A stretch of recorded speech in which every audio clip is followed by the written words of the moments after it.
Software Engineering Radio, episode 124, Open JDK.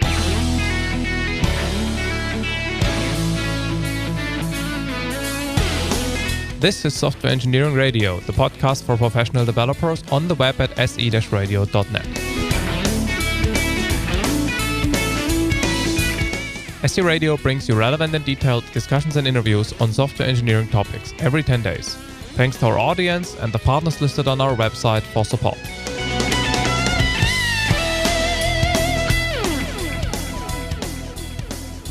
Hi everybody, welcome to another episode of Software Engineering Radio.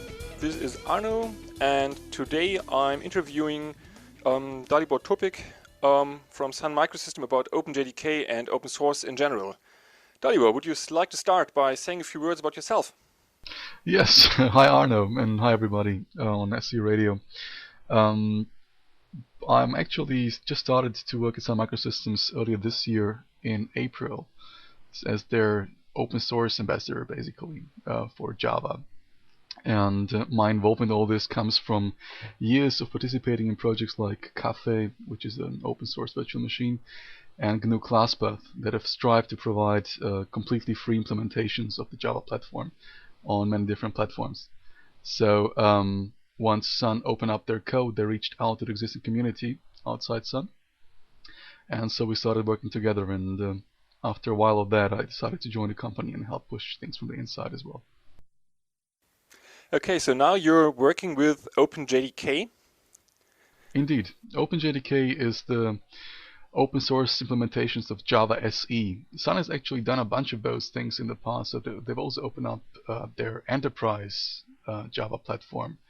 That's the project Glassfish, and they also opened up the mobile platform, which is the Phoneme project. But SE is the one that most people associate with Java. So yeah, that's OpenJDK. And that's where the development of the next version takes place on JDK 7. How long has this open sourcing strategy been going on? How did it get started? Well, the earliest attempts actually to have open source Java have begun almost as soon as Java itself was published. So historically, the earliest efforts like Caffe, the projects I was associated with, and GCJ date back to 1997, 1996, that time frame. But Sun has really only joined the fray from 2005 onwards, when Sun actually published the enterprise Java platform first under the CDDL license, and then announced that they would actually be opening up Java SE itself and the mobile implementation in 2006 at Java 1. And since then, they basically spent the first year opening up the SE source code. The mobile guys were done after 6 months, of course, but the scope of the mobile class libraries, for example, is a lot smaller. Whereas that act took the SE guys around a year. And unfortunately, because some of the components for SE came from third parties, Sun couldn't actually open up all of those. So there was a small set of so-called encumbrances that had to be replaced, either by reusing existing code from other projects, like the Phoneme project, for example, or by rewriting it from scratch, or by soliciting community contributions. And those parts were, for example, the font rendering engine, or for example, the sound engine. So the sound engine is actually a component that came out from the community, and was contributed by Carl Helgason, a guy from Iceland. And that was a great thing to have, actually. It showed that the project has potential to attract massive contributions from outside. Yeah, but what actually made Sun go open source? I mean, why did they do that? Java was there to stay, and the commercial JVM was widely used. Why open source it? Why go to all this trouble? I think there are a couple of aspects there. First of them was that open source Java, say 5 years ago, was a bit of a scary thought for a lot of people, because they imagined that evil things would happen, everybody would come and fork it and all that. And after 10 years of Java being out there, and billions of lines of code written in Java language, it's kind of unlikely that somebody would actually successfully be able to break the platform. So I think a large part of the motivation was that fear has gone away. At the same time, the rise of, say, Linux and open source in general has certainly helped justify such a massive step, because back in '96, when Java started out, open source wasn't even there. It was all still called free software back then, of course. And the idea of openness for computing platforms, for programming languages, wasn't that hot. So that has changed massively. In the meantime, you have whole governments actually mandating open source and open standards, whereas before it was purely open standards based. So you're saying that opening Java, opening the JVM, sort of helps success now because more and more potential customers see that as an asset rather than a threat. Yes, and it helps people be reasonably sure that the platform will stay around for quite a while, right? While at the same time allowing the kind of freedom you would need to actually have a platform evolve and put it into the hands of the people who actually want to use it. And one of the niches where Java wasn't around for a long time as a part of, say, the core distribution set is Linux, and that's part of the motivation as well, because on the Linux side of things, for the longest time, Java has been seen as a proprietary platform, even though there was this whole open standards aspect, just because the main implementations were proprietary themselves. So accordingly, opening up the source code for JDK allowed Java suddenly to become an acceptable solution for Linux distribution builders to integrate with. So while before opening up the source code, you could download the JDK for Linux and install it yourself, now it's being bundled by the distributions of common Linux distributors. Exactly, and that's something we have actually seen in the past 6 months. Well, actually, we've seen it from the beginning of the project. So as soon as the source code was available for download, there were already Gentoo packages. But in particular, in the last. I mean, Gentoo is always first to go, rather be sort of pre-beta. Exactly, so, yeah. They have it easy because they're purely source code based. So.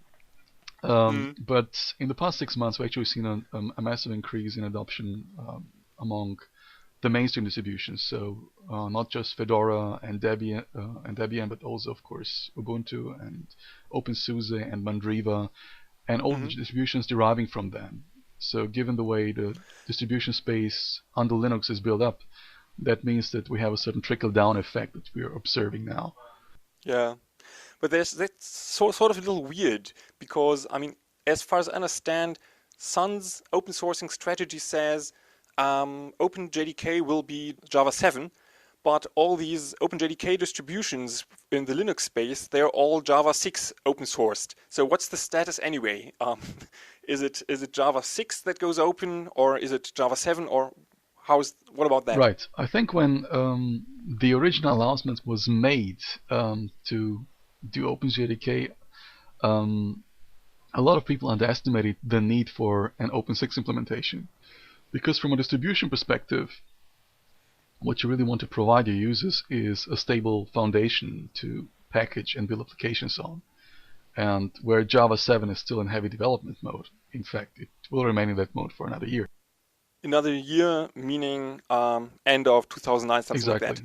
That's when I think releases are planned, or beginning of 2010 by now. That means that distributions didn't want to really wait for 7 to appear, so they wanted to have something they could actually ship today in 2008. And accordingly, what we did there was to try to figure out a good way to go from the OpenJDK 7 code we had to provide an OpenJDK 6 implementation, so to speak. What we've done there was to go back from the future to the past effectively, and that's what OpenJDK 6 is. That's an implementation of SE6 based on the JDK 7 source code that's cut down to just the APIs that are in 6 itself.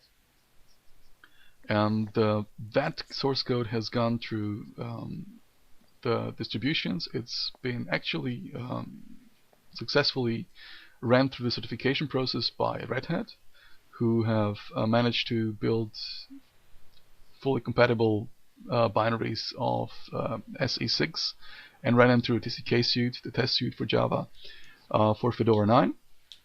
And that's something that our distributors are currently trying to follow as well. So we're seeing how on one hand the OpenJDK project provides a certain kind of a development environment for 7, while at the same time providing this foundation for packaging and other things distributions want to do through the OpenJDK 6 project. Mm-hmm. That has some interesting side effects. For example, that all of a sudden the richness of, how to put this, the Java open source and free software ecosystem becomes really attractive for distributions to look at and to package. You could find early attempts to package many libraries before, but now that the full SE6 platform is there, available as free software in the code of distributions, all of a sudden it becomes much easier to actually package full-flagged applications, like say the NetBeans editor or Eclipse or JBoss or Glassfish. And that's something also as part of the distributions. Exactly. And that's something that we're now increasingly seeing as well as a motivation for distributions to look at ever expanding the set of packages, Java packages available for their users. Mm-hmm.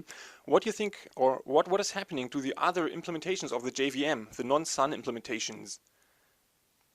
Are they affected by open sourcing? I would say no, because most of them really are concerned with specific products or specific platforms. So, for example, if you look at some vendors' implementation that's actually a JDK port to their own platform, then since Sun typically doesn't sell, say, Z-series boxes, there is no such code in OpenJDK itself yet, so accordingly there is nothing can affect it. At the same time, we're seeing the community actually take OpenJDK and pick up the slack on that and try to make it as ubiquitous as possible. So there are projects like Zero, which tries to provide very, how to put this, nicely maintainable backends for the hotspot interpreter and the JIT compiler based on the low-level virtual machine to platforms supported by libFFI and LLVM, which includes pretty much most of those supported by GCC. So we're seeing people checking the OpenJDK source code and porting it to other systems and trying to sort of explore the boundaries of ubiquity, and that's great. Yeah, that sounds really cool. But how did you actually get there? How did it work out to open source a closed source? I mean, it's a huge project, it's a huge code base, but it's a huge cultural step to take from being closed source to open sourcing. How did Sun go about that? And well, what were the challenges? How did you actually make that such a success? The major challenge is really to have access to good lawyers. And Why is that? Why lawyers? Because you really need to be sure that what you're publishing actually is something you can publish. And typically, proprietary software development is such that you buy components from outside for things that are not your core expertise or that you don't want to basically build up core expertise in. So accordingly, it's very important to track third-party code in your products and to be sure to actually know that you can publish what you have. You have to make sure that your lawyers go over the contracts you have with others. You have to sometimes negotiate rights and all that. And Sun has done a lot of legal footwork, which is also part of why Sun has opened up JDK 7 rather than JDK 6. Mm-hmm. We just didn't want to do the legal footwork twice. Mm-hmm. Okay, so let's say the legal part, which is really tricky, that's sort of taken care of. But still, I mean, there's many open source projects that don't sort of get off the ground. This seems to have happened for OpenJDK, and I believe there's more to that than having good lawyers. How did you do that? Right. What Sun also has are rather clever people who've been involved with this effort from earlier on. So Sun has actually reached out to the open source Java community outside Sun back in the 2003-2004 timeframe. Even though back then Sun wasn't ready to open things up yet, they were still actively looking at things we were doing around Caffe and ClassPath and GCJ and discussing approaches with us how to make such a project fly. So once they were ready to go, they were able to integrate very nicely with the existing community rather than trying to build up their own from scratch. And that's part of the secret behind all of the penetration, so to say, into distributions, that the people who've been before working on projects around GNU ClassPath have been able to actually embrace OpenJDK as a similar project in scope and breadth and to contribute to it. And that took some efforts on Sun's side to provide a suitable environment inside OpenJDK for such things to happen. And part of that is really based on the efforts done in the past to actually reach out that community and talk to them. What we've done there, for example, one of, I think, the most important things we've ever done with all this was to actually invite the Sun team to the FOSDEM conference, which is a free and open source developer meeting in Brussels, which takes place each year in February. It hosts a lot of open source projects. The Mozilla guys are there, the X guys are there, and so on. And we've used this for the past 5 years as a meeting point for the Java Libre community in Europe and further, where people working on their own virtual machines would come together to talk about technological process and talk about packaging and such issues. So by accepting our invitations to come and join us, Sun was able to actually tap into the existing community rather than having to figure out how to bootstrap its own and go through a more painful process. And that has worked surprisingly well. So embracing the communities that are there was an important step on the way. What would you say were are some big challenges, dangers that you had to face on the way? Some sort of interesting adventure stories? Right. There's always something that pops up out of nowhere. And I think the biggest adventure really was for the Sun team to adopt their culture in ways that allow them to get more out of the collaboration with the community. And that's a typical change many Sun projects have to go through. If you look at the way Open Solaris is taken, or the way Glassfish is taken, or that other similar projects have taken, going from proprietary into open, the hardest bit is really the culture change, going from a wholly internal process for developing software to one that actually allows external contributors to plug into as many places as possible. That's a road we're still on. So OpenJDK is by no means finished when it comes to, for example, infrastructure for collaboration. But that's something that. How does it actually look, this sort of adaptation? Could you give an example of what actually needs to happen there? So, for example, one thing that projects typically struggle with is that they have their own internal in-house infrastructure. So OpenJDK actually, the whole JDK itself was developed in-house using Teamware, which is Sun's own distributed version control system. It was built by Larry McVoy, who later got famous with BitKeeper after he left Sun. And Teamware is apparently, I haven't used it, a very nice system, works over NFS and all that, but given its proprietary nature, it would have been less than useful for external contributors to use outside Sun, not to mention the whole NFS thing. So while such a tool is actually useful in an internal context, as soon as one has to go open source, one needs to figure out ways that allow external developers to plug in existing processes. So, for example, one of the first things Sun did was to think about a transition away from Teamware for JDK development. So accordingly, we did a bit of a 3-jump there, from Teamware to Subversion for externally viewable repositories, and then after a certain adaptation phase to read-only Mercurial. And we picked Mercurial because it seemed to match very nicely both into existing processes among developers at Sun, as well as into the ways the community wanted to work with the code. And from read-only Mercurial repositories to writable, and then to community access, so that now we actually have committers from outside Sun who have commit access to the code base, different branches of it. Speaking of committers outside Sun, how is the developer community actually structured? How many committers are there, and how many of them are Sun? I don't actually have an exact count, but I would say there are around 2,000 committers outside Sun participating in different porting projects and different extensions, as well as committing contributions to the core libraries, for example. That's amazing. Did you say 2,000? That's a huge project. Sorry, I said 2,000. 2,000. Okay, I see. Yeah, sorry. We just started out last April with giving out commit access, so I think 2,000 is fair for 8 months. But we're of course working on that, and we're always trying to attract new projects into the community. How is it structured? How are decisions made in this project? Since OpenJDK has been created with different audiences in mind, we didn't want to prescribe a specific process to each project. So the OpenJDK project itself is made up from different sub-projects. There is one sub-project for JDK 7, there is one sub-project for OpenJDK 6. There are, for example, porting sub-projects like the porting project to the MIPS platform, the porting project to the Heiko platform.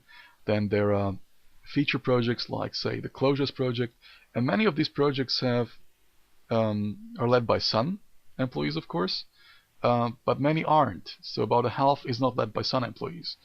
Accordingly, those projects have very different goals. Some of them are more exploratory, others are more academic in terms of what they're trying to achieve, while others are very straightforward in what they're trying to do with OpenJDK itself. And we didn't want to impose a specific structure on these very different audiences, because, for example, if you're interested in language extensions, then your workflow is probably going to be slightly different from somebody who's interested in taking OpenJDK as it is and just making small tweaks to make it work on the BSD platforms.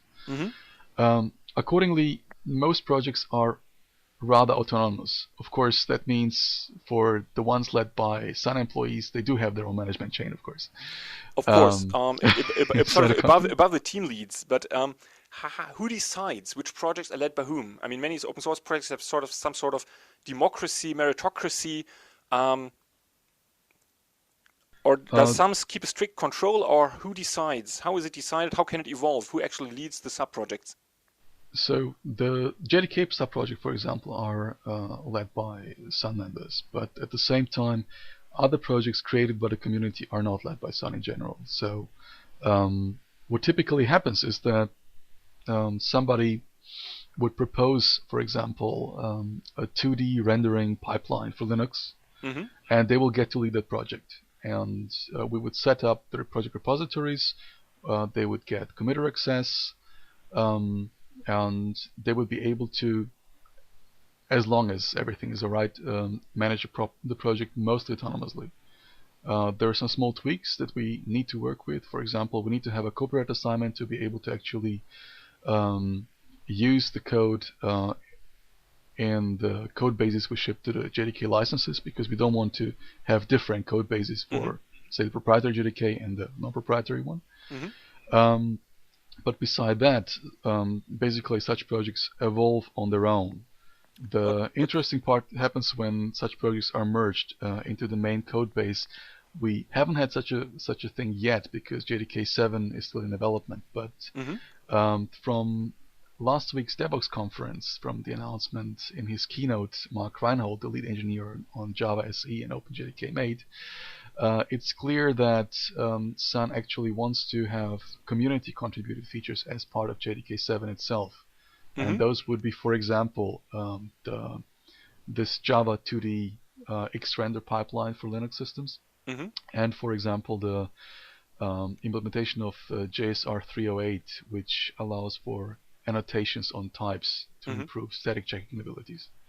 But let's say, or let's take a look at the actual, let's say, hotspot. I would expect that Sun wants to sort of keep control of hotspot and not give it away.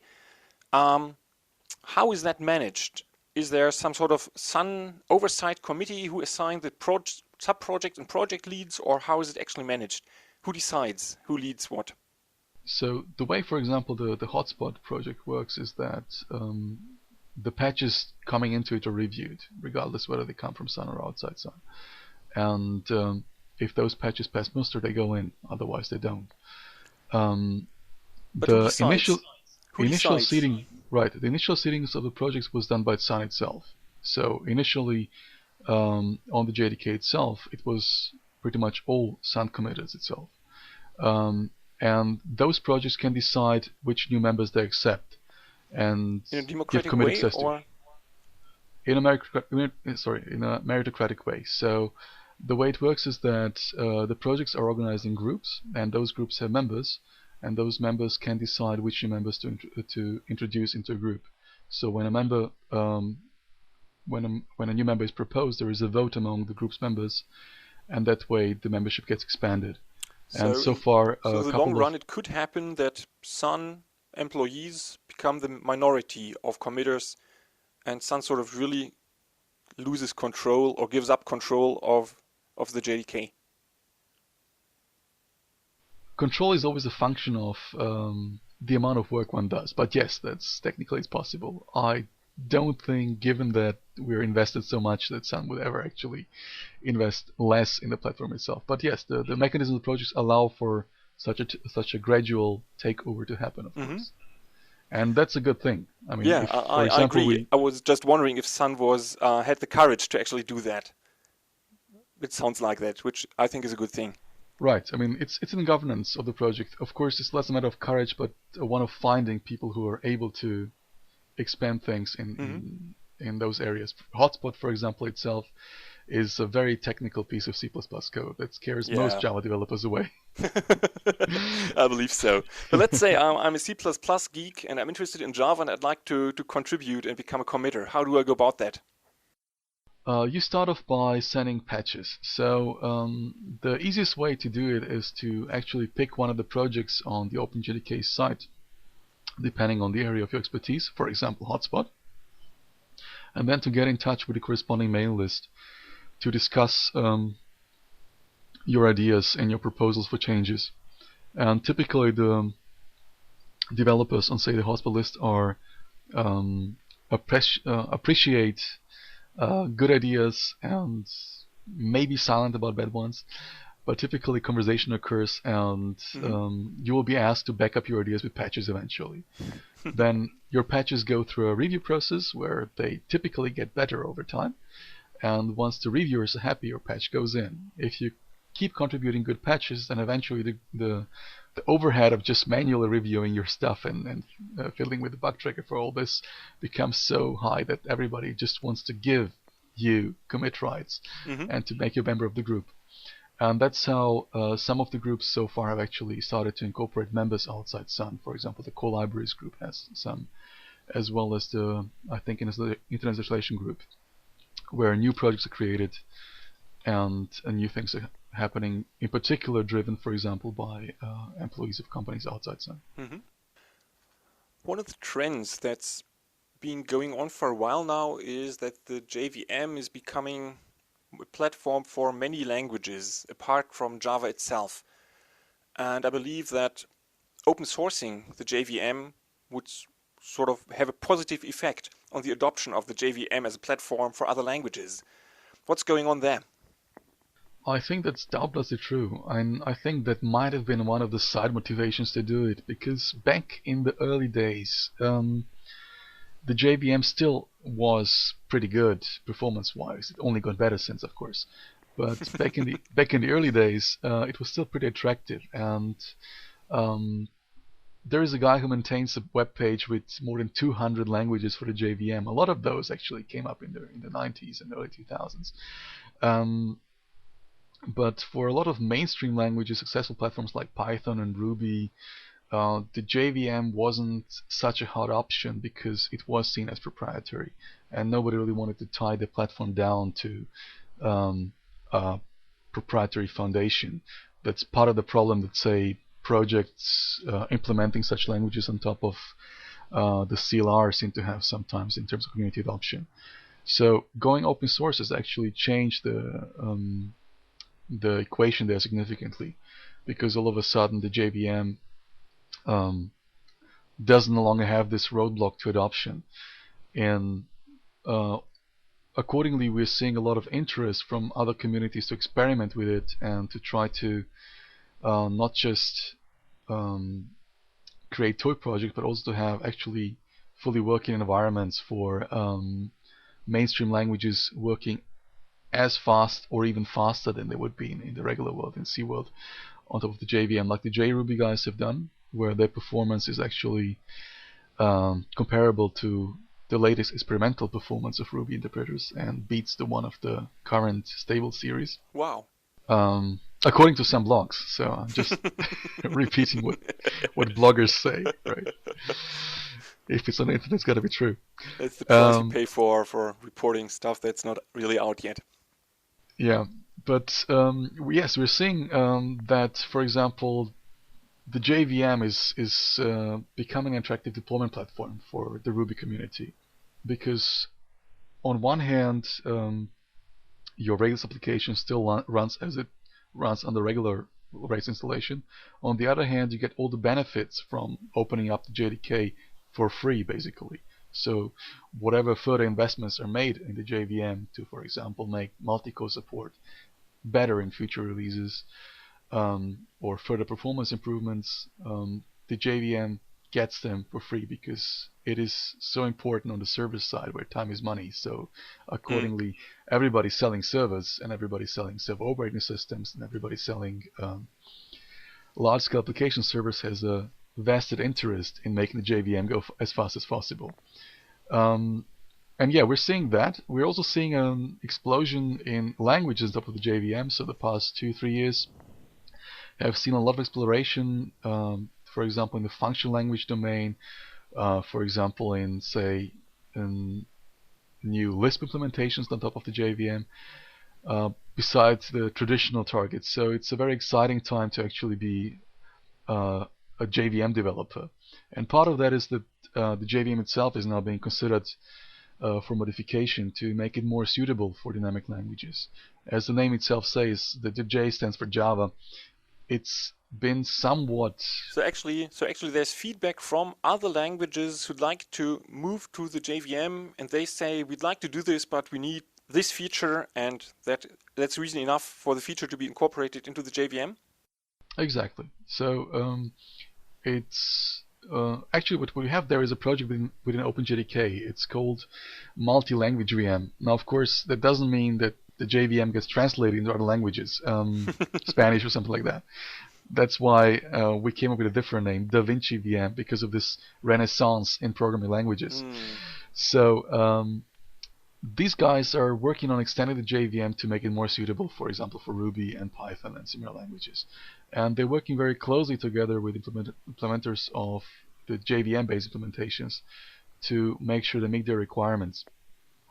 So as one of the things they did was to have a developer meeting this autumn in Santa Clara, California, where they invited, for example, developers of Clojure and Jython and even Parrot. What's Parrot? Parrot is actually a Perl 6 virtual machine. Ah, okay. To discuss what kind of different requirements that exist in different languages to make them run very well on top of the JVM itself. And from all the impressions I get from talking to the people involved, that was a massive success. And Sun is trying to actually push the JVM towards evolving to supporting such languages even better in the future. As there is this runtime gap that I was speaking of before, where the JVM, as pretty much the best free software runtime execution environment out there, has a lot to offer in terms of performance, in terms of tooling, in terms of the ecosystem around it to other languages. But what's the big deal about incorporating requirements from other languages? Why not just add them? Why not just add other bytecodes and make everyone happy?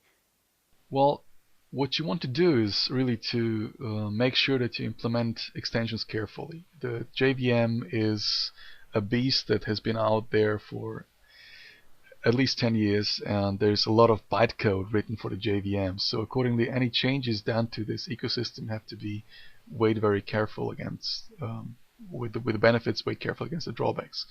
And the drawback of adding obviously you need to be backwards compatible, but adding new bytecodes doesn't seem to be such a big deal. The drawback of adding new bytecodes is that it needs to be done very carefully to make sure that the static verification properties of a JVM don't break. Because one of the often overseen advantages of the JVM architecture is that actually it comes with a verifier built in, which allows you a certain kind of security properties on the bytecode itself to analyze those and to prove those. And accordingly, what you don't want to have is you don't want to throw security away to make a certain language run faster. So what you're trying to do are to explore ways to create such extensions to the JVM, see how well those work out in practice, see what effects they actually have on aspect specifications, and if they work out, if they're performant enough, if they don't break anything, then to add them to the JVM specification itself. And that's what this DaVinci project does basically. It's a playground to a certain degree to try out different extension ideas and see how well they work in practice. And so far, one of the things that's been implemented there has been the so-called Invokedynamic pseudo instruction. That's a hack, basically, to allow the JVM to export some of the underlying method linkage functionality to different languages. Because typically the problem when you're creating a language of the JVM is that you want to call your own functions or classes or methods, and then you end up bumping hard against the existing bytecodes in Java, which are all rather tied to Java semantics, because they have to invoke Java methods, right? So they have to check the types accordingly. Yeah. And what this extension is trying to do is actually to decouple that a bit more and to allow the hotspot, which by itself uses certain rather dynamic properties, to link code and to be able to optimize this and de-optimize at runtime, to allow those facilities to be exported to userland code, so to code implement new languages, and to make it possible for such code to actually invoke its own functions and methods in ways that don't have to clash with Java semantics. And that will make them a lot more efficient, because then such calls become as efficient as reflection is today without having to actually go through reflection and caching and all that. Okay, so there's this balance that it needs to be kept between the different groups. I see that now. Yep. What were the requirements of other open source projects to actually adopt the JVM? I mean, what about open source languages? You said obviously performance is one big issue, and then the license. Are there other things that needed to happen, sort of cultural gaps that needed to be bridged, or are there any stories about the sort of different open source cultures that get in touch with the focus of the JVM? I think it's typical that you have some people blazing trail there, and one of the trailblazers inside Sun was Tim Bray, who already back in the 2004 timeframe organized the first meeting of people implementing languages of the JVM as a small summit, which included Larry Wall from the Perl community and Guido from the Python community, who back then discussed ways to actually make those things work out. The real trailblazers who made the JVM popular as a platform, I think, were the JRuby guys, who picked up the JRuby project, which was slightly dormant a couple of years ago. First among them was Charles Nutter, who now also works at Sun, and who picked up that project and tried to get it to a point where it could actually run Rails and where it could actually run typical Ruby applications. And in doing so, they've actually brought in a lot of fresh air into the whole debate around languages of the JVM. They show that it's actually possible with sufficient effort to create implementations that are really performant, that the JVM wasn't just for Java, which was not a culture gap, I think, on both sides, that show that actually it's possible to not just have a toy implementation, but actual implementations that are comparable to existing ones. So in many ways, the JRuby team has, I think, acted as a bridge builder to other communities and has blazed the path forward. Accordingly, they're also working very closely together with the DaVinci project, and have, for example, I think blazed the way inside Sun for the Jython project to become part of what Sun does. And you can see this now not just on the JVM side, but also on the tooling side, where, for example, the NetBeans project is now trying to turn into an IDE that's not just for Java anymore, but also for, say, PHP and for Python and for Ruby and such languages. So in a certain way, the Java community has gone from being very inward-looking 5 years ago to a community that's been playing quite a bit with other languages and is trying to figure out ways to interoperate with those, and is trying to look across the fence and to make those fences go away as much as possible. So that's been one of the, I think, very, very nice developments of the past couple of years. Mm-hmm. What about the operating system side? Especially for open source systems, BSD, Linux, was there also a gap that needed to be bridged? Some sort of trust building things or some cultural things that need to be done in order to get acceptance, or were they so interested in getting the JDK as part of the distros that it worked out basically by itself? It was actually quite different between the BSD world and the Linux world. In the BSD world, what we had there was porting projects like Diablo, who've been working on Sun's proprietary code base for a while and had resulted in certified as compatible releases of Java 1.5, I think, which is available from the FreeBSD Foundation as a download. So the BSD community was already working with Sun's proprietary source code bases, which was available under correspondingly open enough licenses for them to do that.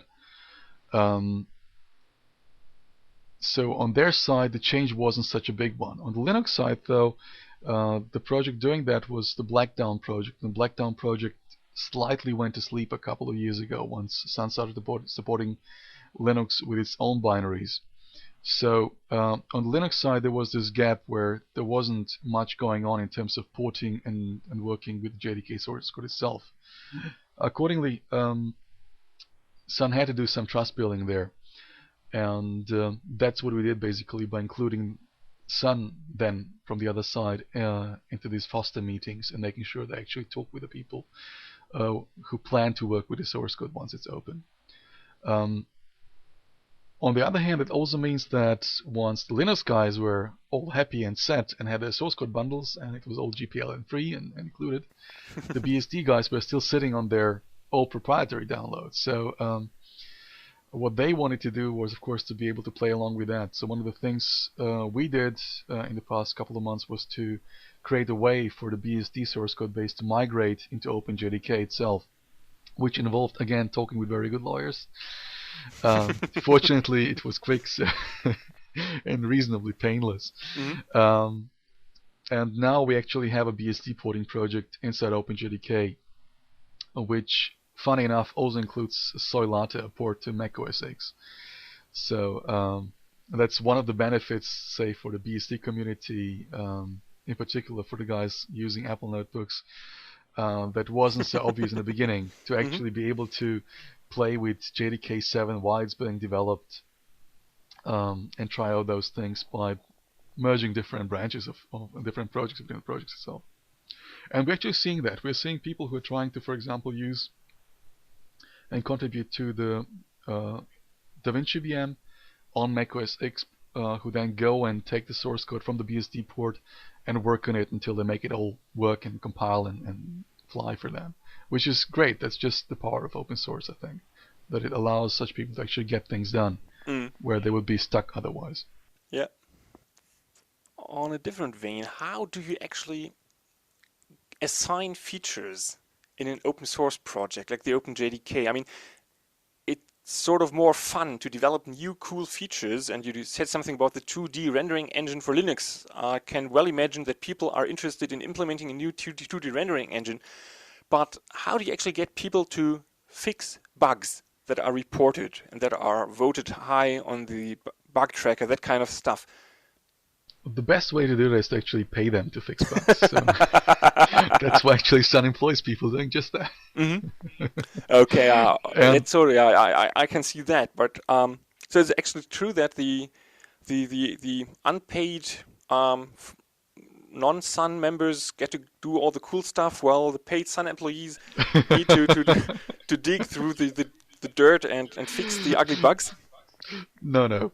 So we're actually seeing also people come up and contribute bug fixes to OpenJDK resulting from their typical grievances. So um, if if you look at different mailing lists, you will often see people coming up and saying, "Well, I've seen this bug on the Sun bug tracker, which is on bugs.sun.com, and it's been bothering me for the past 2 years. Is anybody working on this?"